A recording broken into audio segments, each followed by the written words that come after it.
Happy New Year! Welcome back, guys, to episode 7 of Café Society. I'm your host, Christian Zapata.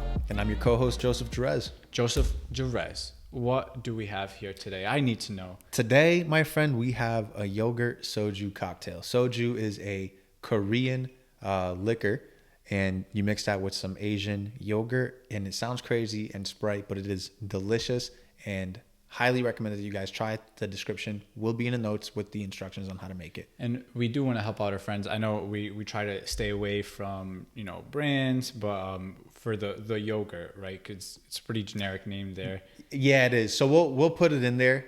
We're not pimping this brand or anything like that, but just to make it a little easier for you guys so that way you can narrow down your search. But why don't we start with a cheers for the new year, my friend? Boom. Cheers to the new year. And it's crazy. I felt like I haven't seen you since last year. All right. I always try to crack one in with somebody. Nah, you saw me, man. I think we had a really great holiday break from, recording and all the stuff. And of course, Maria's here and all. So why don't you tell the people how Christmas was spent in the Zapata household? I took up the car. Mm-hmm. And drove it, went on the highway, mm-hmm. and went to the beach. On Christmas? On Christmas. On Christmas. You were at the beach on Christmas. Like with a coat and boots and stuff? No. And I think we're just wearing like pants and a crew neck. That's amazing. On Christmas. No, that's great. I love it. And that's the difference. Dude, the West Coast is wonderful. On Christmas. The weather is wonderful, man. And then New Year's, we went up to the rooftop and we got to see the fireworks all around. And, there were some people up there distance kind of from their parties because it's a pretty big rooftop. And everyone was just kind of chilling, having a drink and stuff. It was really nice. It was really nice to just be around people for like a hot second. You know what I mean? Because it was like, wow, hey, neighbor. How you doing? I don't even think I've met like any neighbors yet. No. They were actually pretty lit though. Like they were younger than I imagined. I'm sure it's like a younger crowd that anyways wanted that experience to be up on the rooftop, boozing. But we got to run this back though. So to give it its full disclosure here, right? We were alone pretty much on the beach, and it was amazing. We sat there and we tried for the first time. We tried hard kombucha. Yes, we did. Yep. Yeah, hard kombucha. It's interesting. At first, I never thought like fermented tea would just be this thing that would be so interesting in life. It's funny, it's delicious, and it's in its own ways, it's good for you. Yeah, it's funny how there's just things that you never know like are gonna come in and just take over your life, and then like next thing you know, you're into fermented tea. Right now, with alcohol in it, which I could exactly. So that's what I was gonna say. So a lot of our viewers might not have hard kombucha around them. What the concept is that. You have your fermented tea, your traditional kombucha, but that's actually with the alcohol removed. There's still a small percentage in there. So the general surgeon doesn't recommend that you have that if you're pregnant or whatever it may be. On the West Coast, though. Just to clarify, you are talking, of course, of regular kombucha. Yeah, regular kombucha. Now, here on the West Coast, and I'm sure other places, they have what's called hard kombucha, which is the fermented kombucha. And they keep the alcohol content in there. So it is, like a little bit stronger than a beer, like than your average beer. It's like probably like 7% alcohol instead of like 4.5, whatever. But it's delicious. If you like kombucha, you'll like hard kombucha. It's like a spiked kombucha pretty much. And I've never said kombucha. So many times. Kombucha. So many freaking times, dude. Now before we end Oh my gosh. Kombucha. Yeah. So that was Christmas on the beach. I thought it was the craziest thing because I'm always surrounded by like just a whole lot of snow. I'm like snowed in sometimes. Remember like high school we'd be so amped like just not to go in, which is funny because nowadays kids don't even get to. Dude, they can't even go to school. I mean, they can't go to physical school. But not even that. My point is like for us when we were snowed in and we couldn't go to school, you'd just be like, hey man, I can't go. Chalk it up to the game. But now it's like. School is online, sucker. Yeah. Log in. Yeah, no choice. I'd be like, Dude, it's kind of fucked up. Yeah. To be honest. But sucks to be a kid, man. That's how it goes. I don't know what to tell y'all. I don't know what to say. Just be older. Yeah, Something. facts. Figure it out. But we spent New Year's together, right? And you whipped up some fire Brussels sprouts, my guy. So, I'll tell y'all the trick. Tell the us. trick is, it's the honey. It's the honey.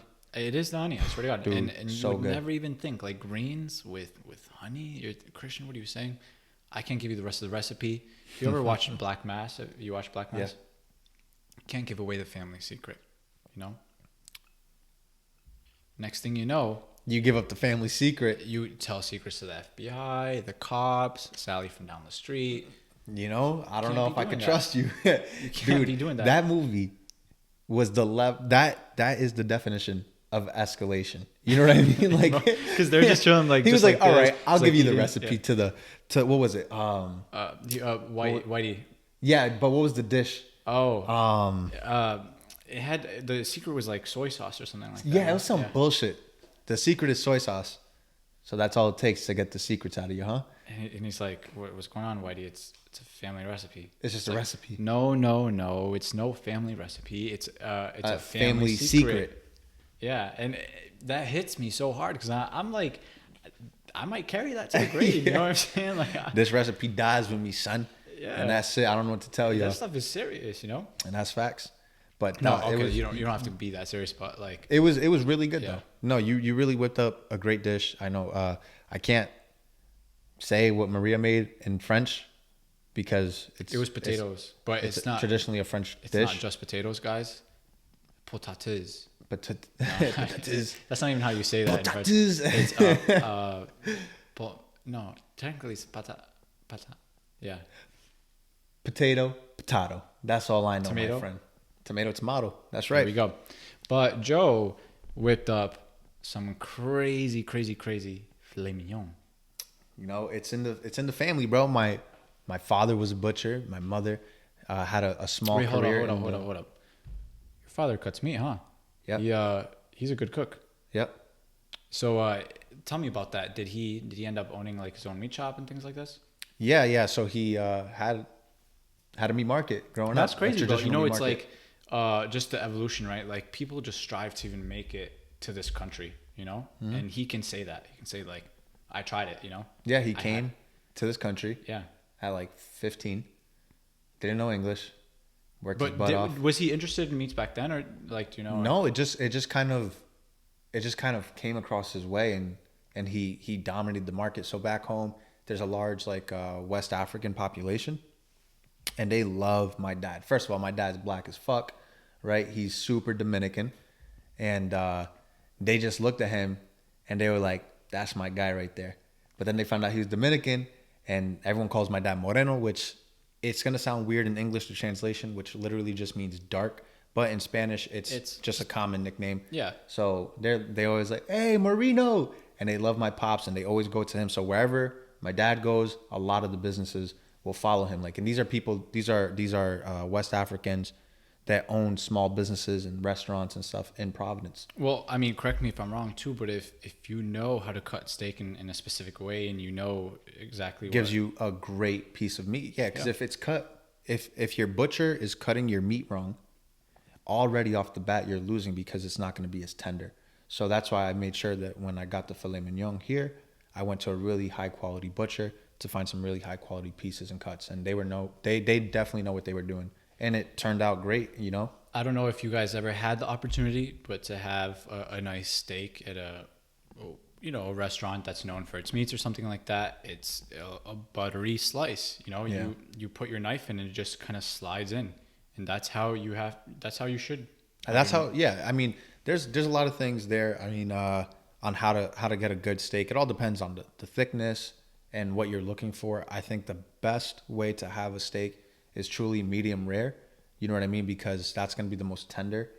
Of course, that's arguable for some people. They prefer. People have different tastes. Exactly. So, just got to find your taste and make sure don't overcook your steak, and don't underestimate how thick it is, right? Sometimes it's just best to, instead of just cooking it on the stovetop, turn it into the oven and let it finish in there, because it won't keep burning the sides, right? And giving you like a great piece of meat. and it'll just evenly cook inside and give you that nice like even color inside, right? Which is nice. Yeah, you guys, if you want to have a good dinner, just listen in. Okay, hit me up, man. Hit us up on Ahmed Purdue, right, on our IG, and I can give you a couple of quick tips and tricks. You know what I'm saying? What I would say right now, fellas, it'll help you with the ladies. Trust. You cook a nice meal, it always works. What I would say right now is shout out Marvin, and this is, I think, a natural transition over to what we drink. Yeah, that's because freaking right. Marvin loves his espresso martinis, Mm-hmm. and what we actually whipped up were some interesting espresso. It was a variation of an espresso martini. Yeah, though. it wasn't exactly. It was a Mexican inspired espresso martini. I thought it was fitting because we're new to the West Coast, and I thought it would be more accurate for where we are. Now, when we say Mexican, though, there is a key difference because it's not like we just had any kind of tequila, Yeah, you have to have a really good Mexican reposado, which is a gold tequila. Next episode or the episode after that, but an episode shortly, we'll make it. We'll make it? We'll make it. What happened to the turtle? Oh, you really want the turtle? You know what it is? I don't like very sweet drinks, and the turtle is very sweet. But what we can do, my friend, is if you want, I'll whip you up a turtle.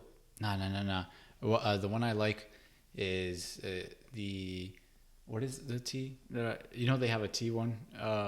They have a chai. The chai tea espresso martini from guys. What we're referring to right now is Main Street Coffee. If you've never been there, it's in East Greenwich, yes, Rhode Island. Oh my God, I hold it very, very close to home, dude. Yeah, the best espresso martinis I've ever had in my life, hands down.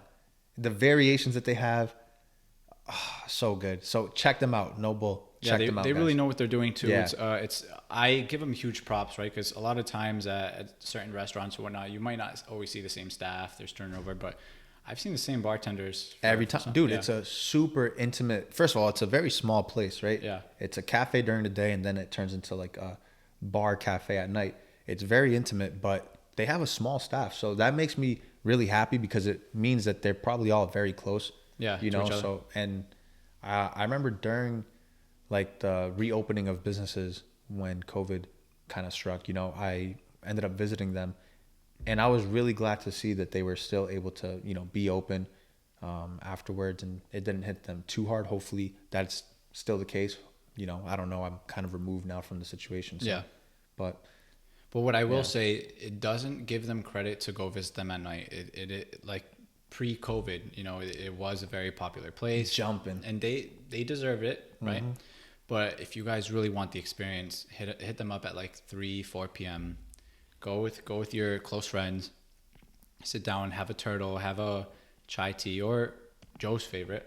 Oh, the whiskey vanilla. They use Crown Royal vanilla, and it is, if you're a whiskey guy, that's the best way to do it. Yeah, yep, I agree. And man, what can I say? Shout out to Main Street Coffee. Shout out to Marvin. Shout out to Marvin. Yeah, shout out to Marvin. Man, we had some good times at that place though, for sure. I really always appreciated their ability to just handle the amount of people that they had, because if COVID started anywhere, that would be the place because that place would be packed. Dude, packed back in the day. I wouldn't even be able to walk up to take an order to get it. Yeah, exactly. You'd be waiting forever sometimes. Man, it was nice, but I wanna reach out to you guys, and I hope that you guys can reach out back to us. So, I've mentioned over the past few episodes that we are working diligently to create a product, but the best way to make sure that we're creating a product that we would all enjoy as a community would be best if we can get your feedback. So the first link in the description below is going to be a link to a form for us.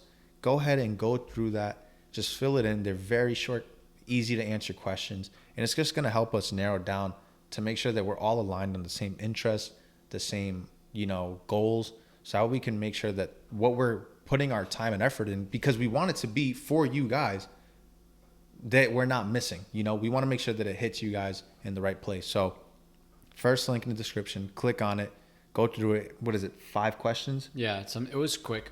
5 questions. Probably you know took me like a minute, you know. Yeah, it'll take you 30 seconds to fill it out. And it would mean a lot to us, seriously. And that's going to help us keep growing as a community. So, again, first link in the description, guys. Give it a click, okay? Yeah, if I can say anything, I'm just so curious how I can help serve you. I know a lot of you have already reached out personally and talked about different things, but I really want to hone in the group together and see how we can help you best. Exactly right, man. So thank you guys for filling that out in advance. And, you know, the product that comes out from that is going to be awesome because it's going to be something that we all put the work in together, okay? And that's personally what I would love. I would love if the community could come together and make something for the people. Yeah, dude, because I don't... If you've ever been a part of, like, building something, it just feels better. You know what I mean? Because you're Kickstarter.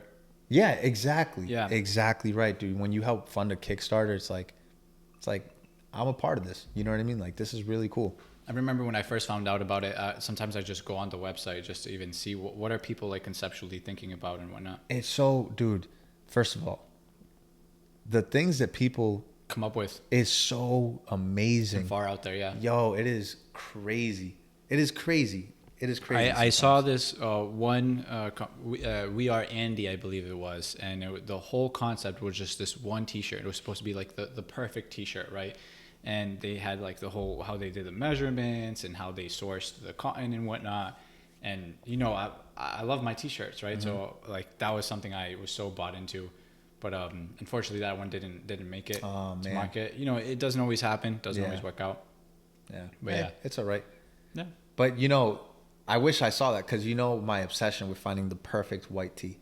Yeah, dude, honestly, a lot of people, you know, they say stuff like Costco white tees. They say the Hanley, whatever it is. Wilding out. Bugging, bro. I can't rock with those. Those just don't. The silhouette ain't correct.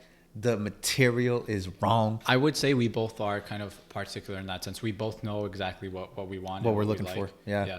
But I don't, and personally, want to make it for myself because I'm not a clothing expert and I don't want to put that kind of time in to develop this crazy. Yeah. I wouldn't even know where to start, right? That's not my expertise at all. But what I do know is how to try on a T-shirt. You know what I mean? So when I see a tee, bro, when I see a tee, I try it on and I'm like, nah. Yeah. Yeah. Okay, we're working here. We're working. Yeah, I know that. That's funny, man.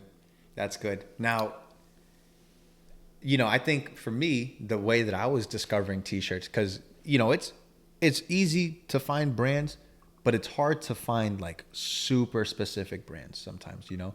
The way that I would do that would be by traveling. And, you know, now here we are into the new year. A lot of fellow travelers are really hoping that borders reopen so we can get back on the road, right? Because that's what we love to do. We love to be out there meeting people. I would say it's so much easier to find a brand once you're just out there, and you know, you can find it on the internet. You can scroll through IG and look at fashionable people, but at the end of the day, you are looking at their taste. If you want to look at a collective, like, social fashion group, you do have to travel to that country. Go to that country, go to that city and see. Yeah. I mean, think about how many places we never heard of until we were just walking around in Paris and we're like, let's just stop in, and you see the boutique and the experience, and you talk to we've talked to business owners, you know what I mean, for like some small brands, and it's really cool. Now, you know, the vaccine is out, kind of, right? They're distributing it slowly but surely. My question for you would be, are you going to take it? If I required the vaccine to go visit Maria, then yeah. Okay. And that's because there's no questions there. I mean, that's your wife. You have to go see her. Yeah. Of course. That's fair. See, I don't know right now, man. I don't know where I'm at. I don't trust. You think you're gonna? I don't trust the feds, and I don't really trust like medicine in general. Like, I don't really trust the pharmaceutical companies at the moment, right? I'm very natural in what I do. What hits me different is, don't you have to pay for it? I don't know. I have health insurance, so I can't personally answer that. Hopefully not, because imagine, like, if you can't afford it and they're requiring it to travel or to go to a concert, whatever it may be, and or even forget that, say if it's a workplace, like to imagine go back to something work, where you're actually forced, right? Because travel is a choice, and the concert. So is a concert, true. But if it's like you want to go back to work, buddy, you got to get the vaccine, but I can't afford it without this work. If you work at like Foxborough, right, the stadium, and it's just a large place, and they got to host a concert next week, but you need to go back and make your money. They're like, sorry, man, not until you get the vaccine. It's like, yeah, but I gotta work so I can afford to get the vaccine. I'm actually very curious now if they are charging. That would be so wrong on so many levels. I wouldn't be able to justify that at all. I mean, there's the discussion today with the test, and I know, like, I've come to do the research and saw people online that we met, actually a friend of Junior's. He works in the lab, and he knows how to do the test and run it and whatnot. You got to pay people to do that. You have resources. It costs money. It costs money. Totally fair. At the same time, I get the test, right, but the vaccine, it's like, how do we charge people for this vaccine that they need to go back into normal society? Yeah. I mean, if we can dump millions and millions of dollars into foreign aid for random things, I think they should be able to figure out how to get the cash to front this for the American people, hopefully. Yeah. I don't know. So do you know, like, say for example, if you were to hit a Bali next month and it's like only way you can go is with a vaccine? Man, that is so difficult for me to say. I would say that right now, part of me is like, hell yes, because I want to go back on the road. But then there's a small part of me that, I really do have a lot of distrust in our government. You know what I mean? Especially like the past 10 years. Like, I really don't trust them, especially like how they did my dad's business, everything, man. Yeah. So I don't know. I think ultimately though, yes, because I need to get back on the road. I need to keep traveling and keep exploring. There's so many people that I have yet to talk to. I need to hear their story before I go. Now, if you were a person that got the STIMMY, the stimulus package, would you use that money to pay for the vaccine? No. Like I said, I have health insurance, right? If I didn't have health insurance, I would take that STIMMY from Uncle Donnie. I'm investing it. I'm going to make that money back, pay for the vaccine, and then keep stacking. To me, there's no other option but to take that free cash and flip it. If you're not flipping it, to me, you're doing something wrong. Now, of course, if you have immediate bills that you have to pay, there's no choice. Dire circumstances call for dire results and actions, but I'm not in that situation, right? I'm flipping that bag. Yeah, I know a lot of Americans have credit card debt. So I heard one of the biggest things is paying their cards. Pay your card, because if you got to know yourself, right? If you do know how to flip it, then all power to you. Yeah. If you're in a situation where your credit card you're drowning. Yeah, is costing you more than, like, say, I don't know, if you have an investment and you make $50 on it, but that next month's interest is $100, you lost money. Yeah, you're losing. Even if you flipped it and made money, you lost money. Yeah. Yeah. So that's another way to think about it. I hope it's food for thought, right? Yeah, I think however people spend it, obviously we both know this. It's up to them and how they decide to, but hopefully they apply it towards things that are going to help them, whether it's getting out of credit card debt, right? Whether it's the 600 or 2,000, whatever they give us, put it towards whatever you need to make sure that you can be better, and do better and get yourself out of any situation that you're in. But that leaves us with the final question for today. How would you spend the STIMMY that you got? Facts. How would you spend your STIMMY? You know what I mean? And one more thing I want to add, because my barber is MIA right now, guys. I have not gotten in touch with him in weeks. My hair, if I took off my hat right now, you'd all be in shock. So I'm going to leave it up to y'all.